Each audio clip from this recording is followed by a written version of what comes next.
I have a book review for you today, and it was a good one, let me tell you, right here. This one was really good. I really look forward to reading each page of it. I'm going to tell you a little bit about it. This is hashtag Thursday BookTube. It is hosted by our wonderful friend Patty at Life with Patty, and also Daphne at My Mountain Home. Check their channels out. They have wonderful channels. And check the hashtag out because there's several people putting on books. Sometimes it's a magazine. Sometimes it's anything to do with a book. It can be reviewing a library. I don't know, whatever. Once in a while, I come up with a book that I've read. And I just finished this one just recently. And come find out, this writer has written several books, and she even has a Facebook page. Regina Scott. There you are. This book I really found interesting. I'm going to read the little blurb on the back of it. It's The Husband Campaign. This is a love-inspired historical book. And these are all kind of like Christian. I mean, you're not going to find the dirty and the leave you feeling not so good in these books. Very interesting. Here's what it says. A marriage of necessity. The moment John Lord Hassett encountered a young woman sheltering in his abandoned stable, his future was sealed. To prevent scandal and protect Lady Amelia Jacobi, her parents' ire, he must propose. John's ability to trust vanished when his former love married his twin brother. He offers Amelia everything she could want except affection. Amelia sees John's true natures shine when he cares for his horses, but the brooding aristocrat seems determined to keep her at arm's length.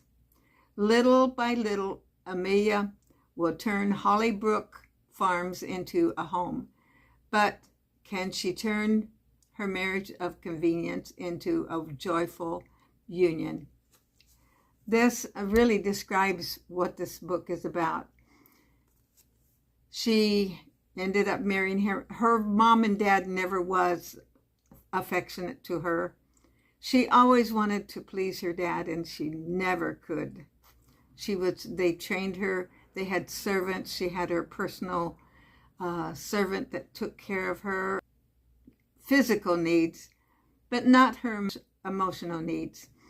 Her mom trained her to know how to handle the servants in their home, and I guess they were kind to them, and they were just a rich family, aristocrats. This was in the olden days. I don't know if it says a date. Let's see if it says. This was in England in July of 1815.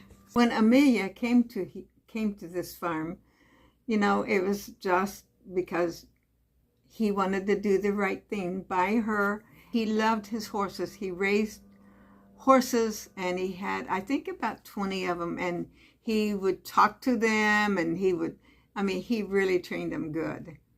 And her dad wanted one of these horses, but he wouldn't sell them to the military also because they were not treating the animals good.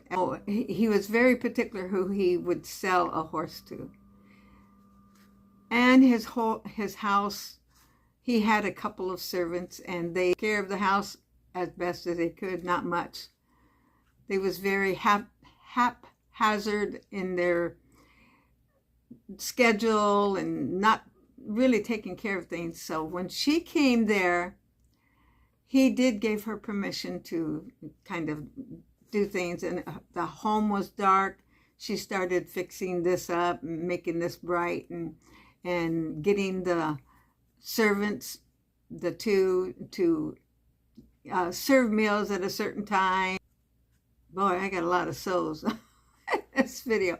So, as I said, me even think, because she loved horses too. Remember, She was on a horse. She got stranded in that stable. He could see that. That impressed him a lot. And his shell was slowly changing as time went on. And the twin brother that I talked about in the book that I mentioned here ended up dying, and this lady that was going to marry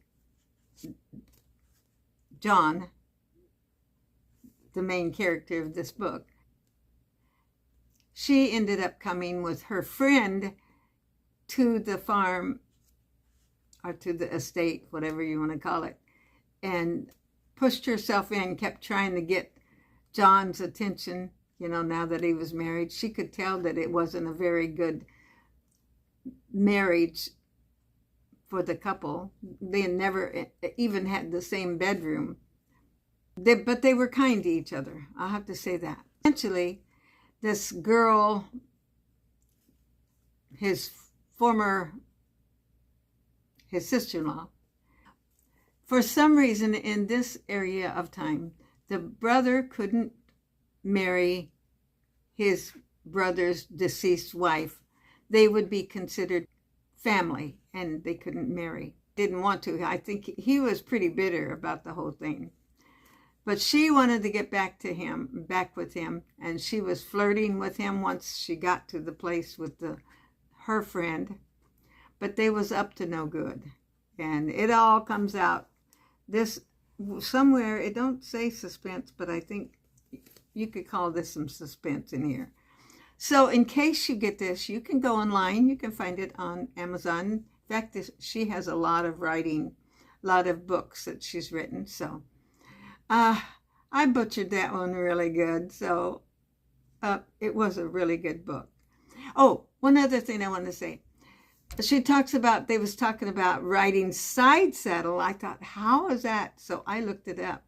That was very interesting. And then I found a couple of videos that showed people how they rode side saddle.